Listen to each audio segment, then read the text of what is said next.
شہزادی وشمی۔ حضرت نظام الدین اولیاء اکثر ایک جملہ کہا کرتے تھے کہ ہم سے تو دھوبی کا بیٹا ہی خوش نصیب نکلا، ہم سے تو اتنا بھی نہ ہو سکا۔ پھر گش کھا جاتے۔ ایک دن ان کے مریدوں نے پوچھ لیا کہ حضرت یہ دھوبی کے بیٹے والا کیا ماجرا ہے؟ آپ نے فرمایا ایک دھوبی کے پاس محل کے کپڑے دھلنے آیا کرتے تھے اور وہ میاں بیوی کپڑے دھو کر پریس کر کے واپس محل پہنچا دیا کرتے تھے۔ ان کا ایک بیٹا بھی تھا جو جوان ہوا تو کپڑے دھونے میں والدین کا ہاتھ بٹانے لگا۔ کپڑوں میں شہزادی کے کپڑے بھی ہوتے تھے جن کو دھوتے دھوتے وہ شہزادی کے نادیدہ عشق میں مبتلا ہو گیا۔ محبت کے اس جذبے کے جاگ جانے کے بعد اس کے اطوار تبدیل ہو گئے۔ وہ شہزادی کے کپڑے الگ کرتا، انہیں خوب اچھی طرح دھوتا، انہیں استری کرنے کے بعد ایک خاص نرالے انداز میں تہہ کر کے رکھ دیا کرتا۔ سلسلہ چلتا رہا۔ آخر والدہ نے تبدیلی کو نوٹ کیا اور دھوبی کے کان میں خسر پھسر کی کہ یہ تو لگتا ہے کہ سارے خاندان کو مروائے گا، یہ تو شہزادی کے عشق میں مبتلا ہو گیا ہے۔ والد نے بیٹے کے کپڑے دھونے پر پابندی لگا دی۔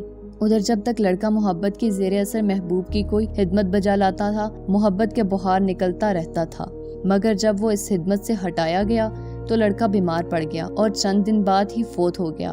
ادھر کپڑوں کی دھلائی اور تہہ بندی کا انداز بدلا تو شہزادی نے دھوبن کو بلا بھیجا اور اس سے پوچھا کہ میرے کپڑے کون دھوتا ہے؟ دھوبن نے جواب دیا شہزادی عالیہ، میں دھوتی ہوں۔ شہزادی نے کہا پہلے کون دھوتا تھا؟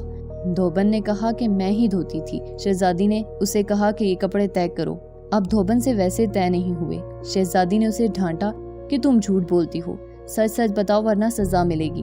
دھوبن کے سامنے کوئی رستہ بھی نہیں تھا، دوسرا کچھ دل میں بھی غم بھرا ہوا تھا۔ وہ زارو قطار رونے لگ گئی اور سارا ماجرا شہزادی سے کہہ دیا۔ شہزادی یہ سب کچھ سن کر سناٹے میں آ گئی۔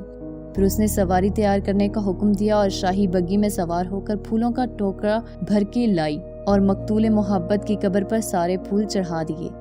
زندگی بھر اس کا یہ معمول رہا، وہ اس دھوبی کے بچے کی برسی پر اس کی قبر پر پھول چڑھانے ضرور آتی۔ یہ بات سننے کے بعد کہتے اگر ایک انسان سے بنا دیکھے محبت ہو سکتی ہے تو بھلا اللہ سے بنا دیکھے محبت کیوں نہیں ہو سکتی؟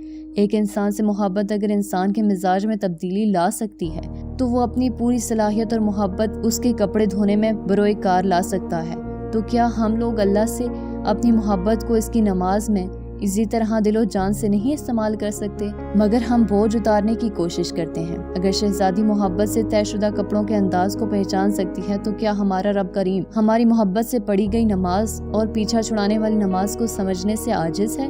حضرت نظام الدین اولیاء پھر فرماتے وہ دھوبی کا بچہ اس وقت سے کامیاب ہے کہ اس کی محبت کو قبول کر لیا گیا، جبکہ ہمارے انجام کا کوئی پتہ نہیں، قبول ہوگی یا منہ پر ماری جائے گی۔ اللہ جس طرح ایمان اور نماز روزے کا مطالبہ کرتا ہے اسی طرح محبت کا تقاضا کرتا ہے۔ یہ کوئی مستحب نہیں، فرض ہے، مگر ہم غافل ہیں۔